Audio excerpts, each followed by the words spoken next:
What's going on, guys? Business Gas here, giving you a banner review of the 3 new characters in the Farfetched Heroes banner, as well as first impressions on Joshua and his kit based on the data mine and whatnot.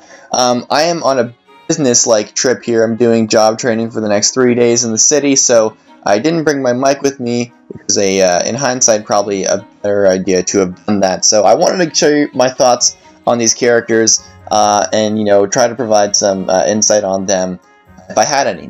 It's a review of them as vanilla characters, and skill inheritance isn't really a factor in this video. If you wanted more skill inheritance, like what are the best builds for specific characters, then I'm sure Phoenix Master, I was talking to Phoenix Master last night, and he's working on that, of course. He's doing his own banner review. So this is just going to be like my first impressions of these characters.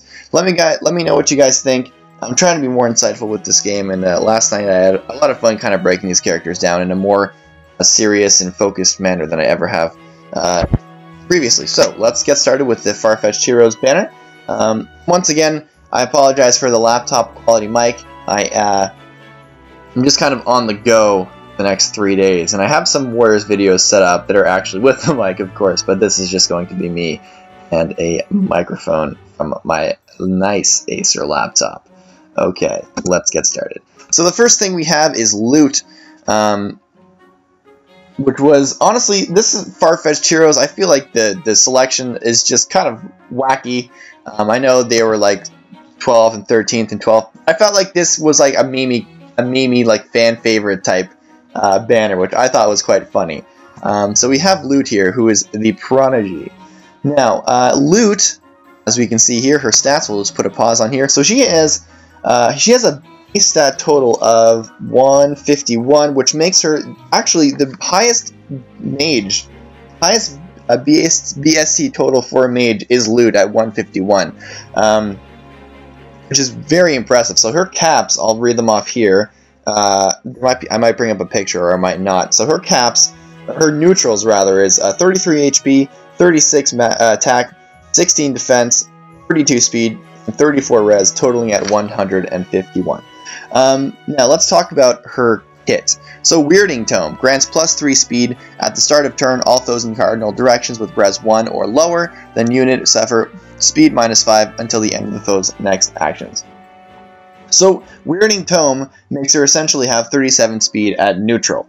She has 34 base res as well, which makes her a great ploy user, and given her base stat total, perhaps even the most practical ploy user for damage for a mage. So what I mean by most practical is that, like, if you look at the other highest res units in the game, like Rice or other characters, then they tend to be staff users, which you wouldn't really, I guess, utilize for their ploy. You could, I guess, but if you wanted a more like hands-on and usable ploy user, I feel like characters like Deirdre and Arvis and Lute would be much better at that. And given that Lute has 34 base res, making that very high, among the highest in the game, I think she has the second highest res, or third highest res rather.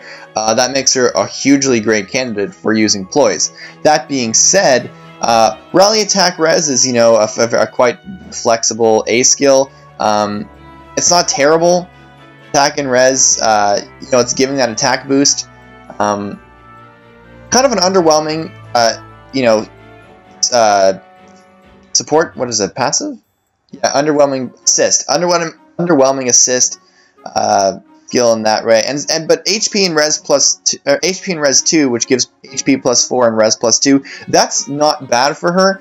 33 base HP makes her one of the weakest blue mages. She ties with Lute and Lind for 33 HP, which is just like the worst for a blue mage. So she is quite low on the HP side, but res +2 gives her that 36 res, making her tied for the highest amount of res with her kit in the game.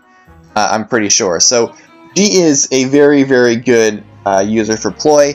And with Weirding Tome and Res Ploy, she can really totally crunch down on enemies res and speed-wise. So we're really taking those guys down with those two skills. So I feel like Lute has a very nice, I wouldn't say niche, but she has nice capability of being able to bring down people's resin speed. Yeah, so that's essentially what I have on her. She can really just mangle basically anyone with that. She is very fast as well, so 37 neutral speed with Weirding Tome is just super fast. So she is just doubling kids. She is doubling kids, and of course, you can work with that. You can work with Weirding Tome and the ploys. In that sense, I think she'd be like Arvis. I forget how fast Arvis is, but I remember him being quite fast as well. So she kind of reminds me of like she's a super fast blue ploy unit with high res. And there, of course, her only weakness is that defense being 16. So make sure you don't get a plus defense one and stay away from everybody physical. So next up is Mia, who I don't know. I think she might have a lisp. Maybe that was just because in the stream she kind of sounded like she had one. Maybe it was just because the audio quality of the game itself. But I actually was super hyped to have oh my god, Mia has a lisp. Oh man, I was so stoked for that. Mia is a character who I think is probably the best in this banner, just because her kit is so good with what she's capable of doing. Let's go over her base stats right now. So she has 38 HP, 32 attack, 28 defense, 40 speed, 25 res, and which gives her a base stat total of 163. So insanely high BST. Among the highest of sword units, she's just crazy good. Those stats are she doesn't really have a glaring weakness, which is something I took note of. Res is 25, but that's not even that bad. Defense is 28, which is still quite good. If you're getting a plus defense Mia, you won't be mad about it. Probably 31 defense right there. So he's actually very stat-wise is hitting on all cylinders, and of course it reflects in her BST, which is 163. So let's talk about her stats. She has Resolute Blade, which is a 16 might sword, which grants +3 attack and a +10 damage to her special triggers. So she has a 19 might sword, giving her 51 attack. So she has 51 attack off the hop. And those +3 attack swords, there's just adds on to the power. And with her, thing is that with Mia is that she's stupidly powerful because she has not only Luna, which gives her +10 damage to that stupid output. Sorry, not +10 damage. Resolve combat as if foe. +10 damage to the special triggers, which means she's adding +10 damage to whenever she's fucking Luna. So she is just breaking down the enemy's defense when Luna procs. Then she's just adding +10 to that. So, crazy good sword. That's just a nutty blade. Now, Flashing Blade is heavy blade, but for speed, which is really cool. Now, the crazy thing about Mia is that she has 40 base speed. 40 base speed is the highest speed base in the game. She is, by default, the fastest unit in the game. So, she's probably always going to proc Flashing Blade 3. So she's procking. She's gonna lower that counter by a lot. She's gonna be dealing a Luna with +10 damage with a 19 might sword and procking it often because Flashing Blade is almost always going to cool down that special trigger by 1. And then I really like how Vantage is part of her kit as well. She was the first character with Vantage in the Western games. I know it was quite common in the other games, the Japanese-only games, but yeah, I think it gives her good opportunities to sneak in extra Luna procs and just adding extra damage. You can't sleep on 51 attack with Vantage. So, good thing I like about her is that unlike other characters who would have a really fast build like this. And similar to Awa, she's quite stocky, so you can put her on enemy phase and have her actually maybe tank a couple hits before she starts proccing Vantage all the time. And she's probably going to proc Luna during that Vantage phase, which means she has a lot of potential to just survive by virtue of just probably killing you on defensive phase when the first thing she does. So I really think her kit works so well with this unit. She has so much capability to attack, and she has 40 base speed, which is absolutely stupid. She's the fastest unit in the game, and I think it's funny how relatable her kit is with Ike's, like Heavy Blade, Flashing Blade, that type of thing, Aether and Vantage and stuff like that. So that's really, really cool. She is definitely one of the best units. The best unit, I'd say. I would argue the best unit in this banner. I think she has a lisp. She does. That's awesome. Welcome Mia to the lisp squad. And we have the Serene Warrior. Serene Warrior here, Dorcas. I freaking love Dorcas's art. Oh my god, like, oh, what a beefcake, man. Jeez Louise. He's like a superhero. He looks like a superhero. And like, I think his neutral portrait is kind of derp face, but like, that damage and that attack, like, oh my god, man. Chill. Chill, my man. Chill, my man. Okay, let's talk about his base stats. So, I actually wrote this down. Like, this is how seriously I'm taking this. So Dorcas has 45 base HP, 35 attack, 35 defense, 23 speed, 24 res, totaling at 162. So very high BST as well on the upper end of that. And he has Stout Tomahawk. So it is a legendary weapon, basically, with a distant counter built in. So I'm not really going to talk about that. It's pretty straightforward. He has a really strong enemy phase. But he has an even stronger enemy phase because he has Fierce Stance, which I freaking love. I was waiting for something like this to come out. Fierce Stance puts his attack from 51 with like 35 plus 16 to 57. So that's amazing because for an axe unit, like for an axe dude, like 35 attack isn't like anything noteworthy. I would say I think kind of like it's run of the mill like attack base. It's not bad, but it's like there's a handful of characters that are better than him for that. The fact that he effectively has 41 base attack on enemy phase technically makes him like on a in an enemy phase the strongest axe user in the game at 41 base attack, which is it's situational because you can only proc that like half the time, but like wow, like he has a lot of power when he's on enemy phase. And what I really love as well is how Draconic Aura is built into his kit. It adds plus 30% to his attack. And if you do the math, he has 68 attack with Draconic Aura being procced on ally phase, and then he has 70 attack when it's procced on enemy phase. So he has a really, really fierce enemy phase when he's doing that. Not only that, but he has quick riposte, and I love quick riposte on this character because his speed isn't good, and he's very tanky, and quick riposte is like the perfect defensive, like I'm going to follow up as well skill, and I love that it's on him. Similar to how it was on Deirdre, I just love how it's on these really tanky characters who can just really break back. I love quick riposte on him. So yeah, with that 35 base defense, and that, monstrous 57 attack on enemy phase, he is dunking on some kids. He is dunking on blues. He's just going to tear up blues, man. Even with distant counter, even if he's susceptible with that 23 res, if it's not right, I feel like if it's Reinhardt, if he has distant defense or like deflect magic as a sacred seal, he can probably tank Reinhardt. Well, maybe not, but deflect magic he probably should be able to. The only thing, he can really get up lances, has a chance against blue mages, and bows by chance unless they have Fire Sweep or it's Bravelyn who just craps on people with distant counter.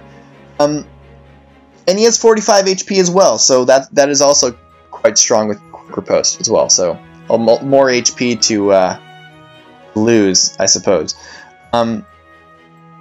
Yeah, so I really like naturally quick riposte, distant counter, and fierce stance. He's just born to be a defender.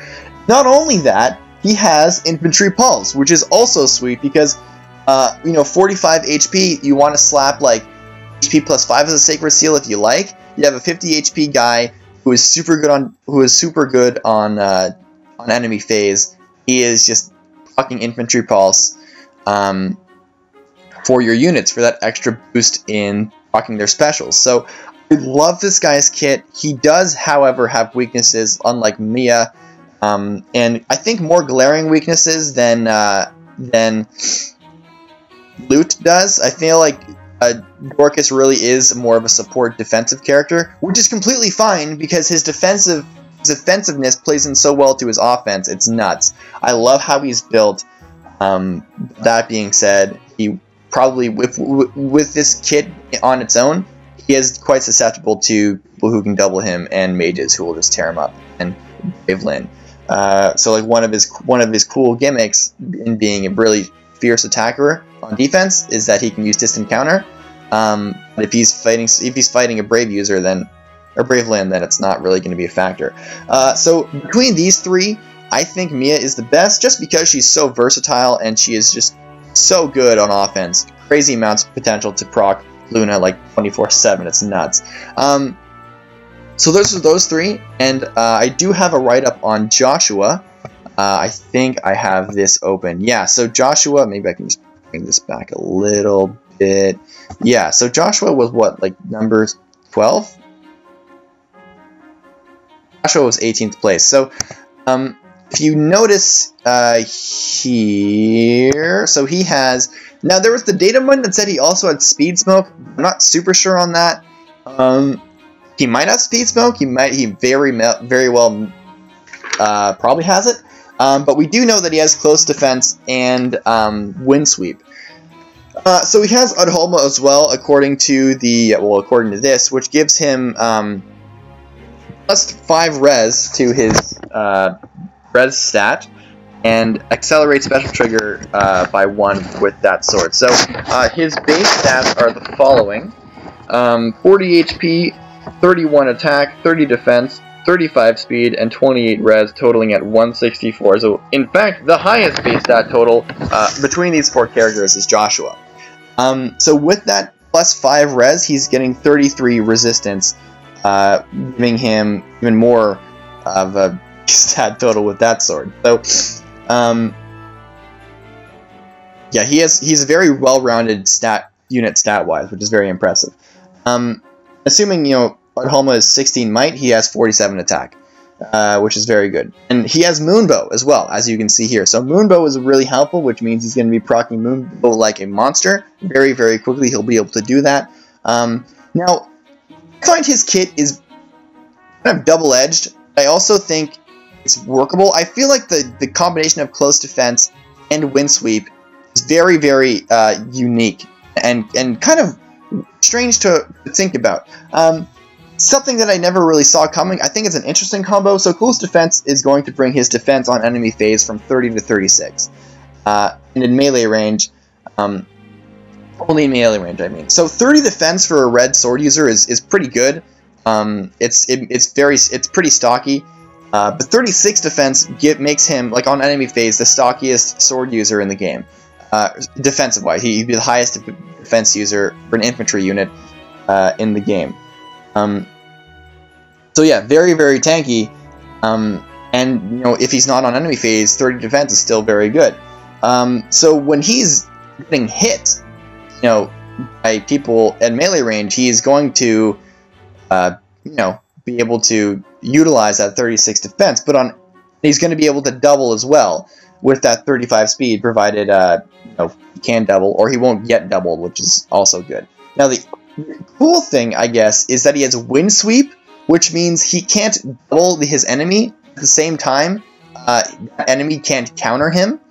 And the 35 speed, and I think the threshold is 5, so the enemy would need to have like 40 speed in order to be able to follow up. I find this interesting because, on offense, wind sweep is covering his defense by just negating his enemy, but he can't double. But on enemy phase, close counter is covering his defense, and he can double. So I think it's an interesting concept to me, that his defenses are getting covered, which adds on to his versatility. He's a very versatile sword unit. I like how they were mindful in this by giving him Moonbow, because Moonbow has a low proc rate, and Udholma is lessening that by 1, which means his proc rate of Moonbow is 1, and since he can't since he won't be able to double on ally phase, Moonbow is probably going to proc anyway. Just because if he's defending, he's probably charging that up. If he's attacking, he's going to charge that up. But he can still proc Moonbow often, which is minus 30% the enemy or something like that. So he's still doing that extra damage, even though he's not able to double as much. I'm not really sure if I'm like completely sold on his kit, because it's just I need to play him myself. But he's a free red, another free red sword user, super versatile on both ends, and just has a lot of good stats. He's plus 30 in everything. Like he has a 30 stat in like everything, and he has 40 HP as well. So super stocky, great BST. If you want to put in plus 5 res to his base stat total, he has what is it? 169. Oh, just a crazy high amounts of levels and stats there. I like his kit. I think it also fits well with him. I just think wind sweep and close defense with his stats is just something I've never really saw coming. I'm excited to use him. Just general thoughts on these characters. I think Mia is still the best one, even though we just talked about Joshua. Followed by, I guess, depending on how you like playing Fire Emblem Heroes with vanilla kits, Dorcas if you really like enemy phase or thinking that way, or Lute if you like just chipping down the enemy with like super speed and being able to take down speed and res. Like res ploy with Lute is going to be good because she's just adding on to the more power she can do. And speed is, I guess, she has 37 speed, but then I guess you can have more speed than that if you just ploy that. Technically more speed. I have general thoughts on this as well. Let's see. Yeah, I guess general thoughts on this banner, just on the selection, was pretty cool, and just like the artwork and stuff. I'm not a fan of Joshua's artwork. It's just personal preference. I'm not a huge fan of whoever's doing this guy's art. Fujiwara Rio. I know she did, or he did, Seth as well. I don't know. Not really thrilled about it. I like Lute's art. Lute's art is more pretty. Just don't get me wrong. I think his art is fine, but like preference, I love Dorcas's. Oh my God, Dorcas is just wow. Dorcas is just so good looking. Yeah, Ipe is a great artist, if I'm pronouncing that right. And Mia also has a really nice art as well. There's also so much more to talk about with this release. Staff's getting stronger. I want to get into those as well, but I have to head to work soon, so I hope you guys enjoyed this little analysis. I'm going to have some Awakening music in the background. It's the only thing I found on this laptop that's still in the files here, so yeah, hope you guys enjoyed this review and my first impressions. If you learned something, that'd be great, and let me know what you guys intend to do with your picks for the Farfetched Heroes. Thanks for watching, guys, and I'll catch you in the next one. Deuces, and wish me luck at work. I am training for the next 3 days.